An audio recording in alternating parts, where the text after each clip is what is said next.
Seperti pada pertemuan kita yang kapan itu, yang saya minta tolong Pak Samsul dibacakan yang dari itu loh. Islam ya, meruntuhkan iman sang pendeta. Profesor doktor ini ahli perjanjian baru, didukung oleh 74 pakar teolog. Setelahnya melakukan penelitian, kesimpulannya adalah Alkitab ini hanya 18% yang wahyu Allah. Jadi yang ngomong, yang ngatakan itu bukan orang Islam, justru orang Nasrani, pakar ya, teologi, ahli perjanjian baru ya. Luar biasa. Kalau yang ngomong orang Islam barangkali bisa dipanggil ke Polda itu. Kamu jangan.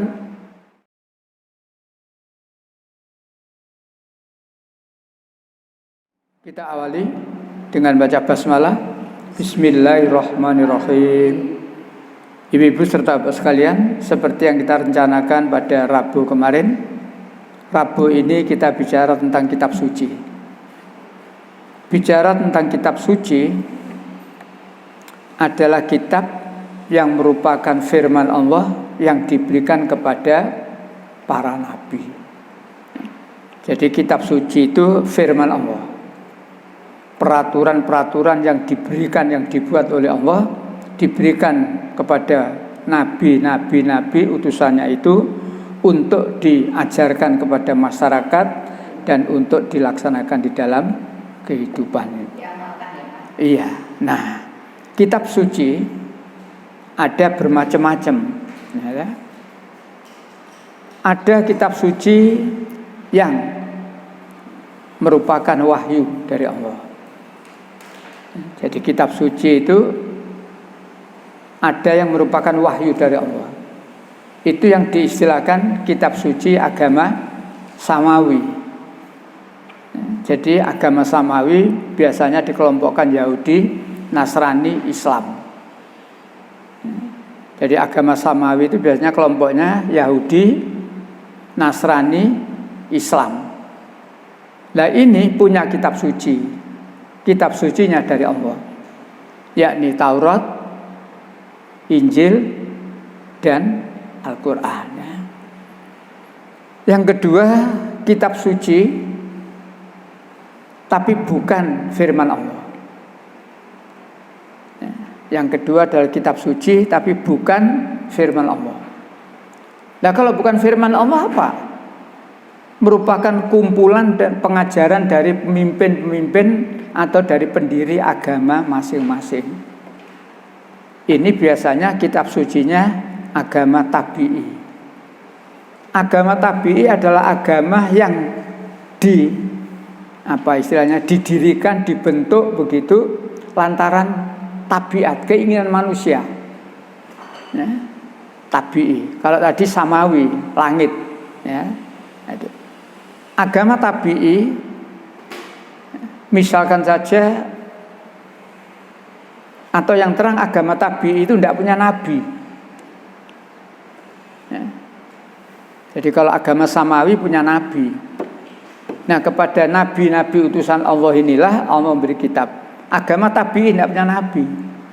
Sehingga kalau mereka itu punya kitab suci, ya kitab sucinya bukan firman Allah, karangan, tulisan pengikut-pengikutnya itu sendiri, dan kebanyakan itu hanya kumpulan pengajaran dari pemimpin-pemimpin agama atau pendiri-pendiri agama itu sendiri.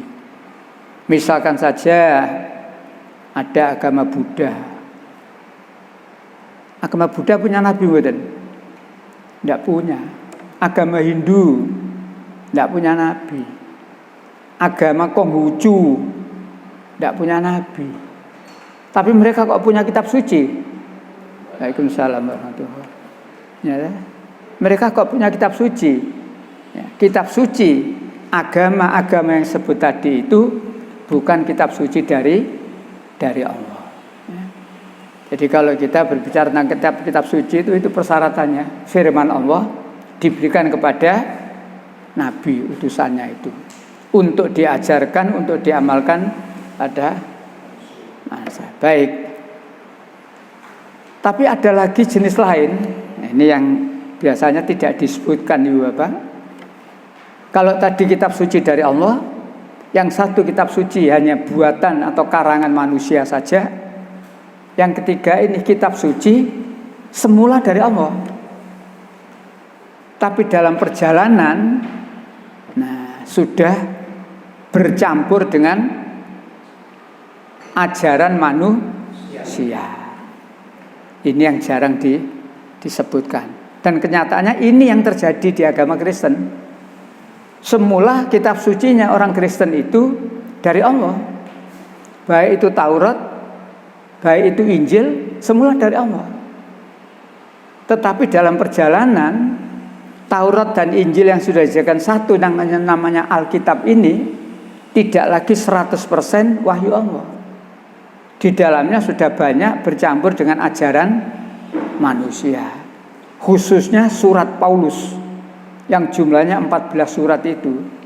Sehingga di dalam Alkitab ini ya masih ada firman Allah, tapi juga ada banyak ajaran-ajaran manusia. Seperti pada pertemuan kita yang kapan itu, yang saya minta tolong Pak Samsul dibacakan yang dari itu loh. Islam meruntuhkan iman sang pendeta. Profesor doktor ini ahli perjanjian baru, didukung oleh 74 pakar teolog. Setelahnya melakukan penelitian, kesimpulannya adalah Alkitab ini hanya 18% yang wahyu Allah.